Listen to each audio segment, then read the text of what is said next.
We've told the story of two early pioneers of motorcycle racing and of the board tracks in particular, but arguably one of the biggest and most influential characters of that period was the Kansas Cyclone himself, Lawrence Ray Weishaar. Weishaar was born in Oklahoma on September 9th, 1890, but he and his family would soon move to Wichita, Kansas, and it would be here where he would eventually go on to make his name. In those days, you had to grow up fast, and this fact was exacerbated when Ray's father passed away when he was just 9 years old, leaving the family with little to live on. The young Weishaar sought to help his family any way he could, and in his teens, he began working as a cable splicer for the Bell Telephone Company. With the money he was earning, he was eventually able to save enough to buy his first motorcycle. Purely, of course, because it was the most cost-effective mode of transport at the time. With that, the love affair began, and Ray set off on a road that little did he know would lead to him becoming one of motorcycle racing's most iconic exponents. He began making a name for himself in 1908, racing half-mile circuits at various county fairs around Kansas. He would go on to win the Kansas State Championship twice in a row. The second time around, during the championship race, one of the handlebars on his bike broke off, but he still managed to take first place. One of the other riders making their name at the time was Wells Bennett, and the two became good friends. Weishaar even finding him a job working at the same telephone company. The pair would often go traveling on their bikes together and even married a pair of sisters. Wells would eventually move out west to race on the Pacific coast, however.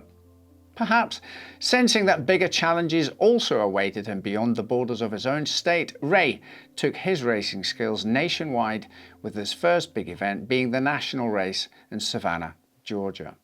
It was a case of first time unlucky for him though, as despite vying for first place, he was forced to retire on the 24th lap when his tank began to leak.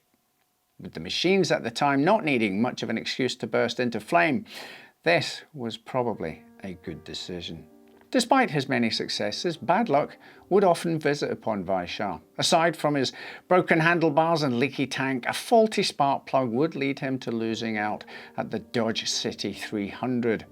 His most famous bit of bad luck has to be whilst taking part in a 300-mile race at the Chicago Speedway.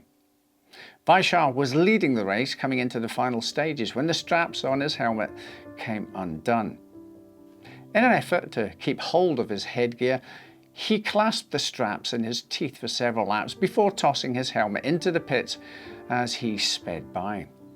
The laps continued, but this action caused a furore in the pits as race officials argued with his team that he must come in for a pit stop to put it back on. The officials won out, and his pit stop on the 27th lap cost him the race. Up to this point, Weishaar had been racing on a range of bikes, from Excelsiors to Indians, but in 1916, Harley Davidson came calling with an offer to race as part of their factory team. It was an offer Ray couldn't refuse. One of his first races as part of the Harley's wrecking crew would take place in a familiar location, Dodge City. It would also see him go head-to-head with a familiar face who, at this point, he hadn't seen for 5 years. Wells Bennett. Wells was now a member of Excelsior's race team, but naturally, despite being rivals on the track, the pair were overjoyed at being reunited after so long. It would be Ray who would have the upper hand on the track, however, though he could only manage third place behind Harley Davidson teammate Irving Janker in first and Excelsior's Joe Walter in second. Ray would fare better in Detroit, where he won the FAM 100-mile championship, but the onset of World War I saw race events become less frequent, so Ray spent time running a Harley Davidson dealership he had been given before making a full return to racing in 1919. Ray's most famous race came late in 1920. The Cornfield Classic 200-mile international road race was the biggest racing event of the year and saw Excelsior's, Indians and Harley Davidson's top riders competing. The race took place in Marion, Indiana, with the riders arriving days in advance to run practice laps and tweak their machines. When not on track, there wasn't a whole heap to do, so in an effort to find some fun, Ray is said to have left the track and come back an hour or so later with a new friend, a piglet he christened Johnny. Despite joking that he'd be having pork for Thanksgiving that year, Johnny would become a big part of the Weishaar and Harley Davidson family. Ray went on to win the 200-mile race, shaving 18 minutes off the previous winning time. After the win, when it came time for Ray to do his victory lap, he did so with Johnny the piglet in tow. This would become a regular event when Harley Davidson's wrecking crew won, and it's believed this led to Harley Davidson becoming known as Hogs. Now in his early 30s, Ray was seen as the elder statesman of the race scene, but showed no signs of slowing down. In 1923, he moved to Los Angeles after accepting a contract to race at the newly built Legion Ascot Speedway. Built by racing impresario George R. Bentel, Ascot was a dirt track with banked sides and one of several LA tracks that would bear the name Ascot Speedway. Bentel spared no expense to make the speedway a success, spending big to make sure racing's biggest names raced there. His plan worked, as Ray and others would ply their trade in front of crowds of up to 30,000 people. And it would be in front of a crowd of this size that Ray would race for the last time. During an event on April 13, 1924, Weishaar was battling out with Indian's Gene Walker for first position when another racer, Johnny Seymour, sped past the pair.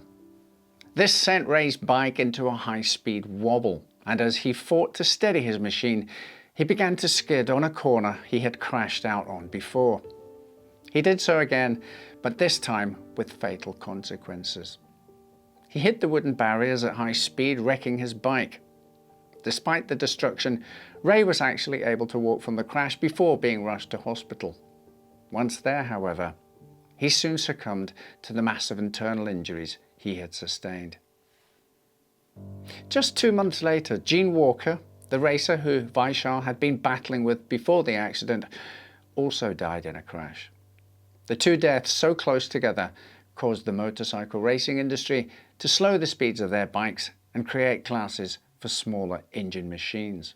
But inevitably, speeds would soon start to creep up once again.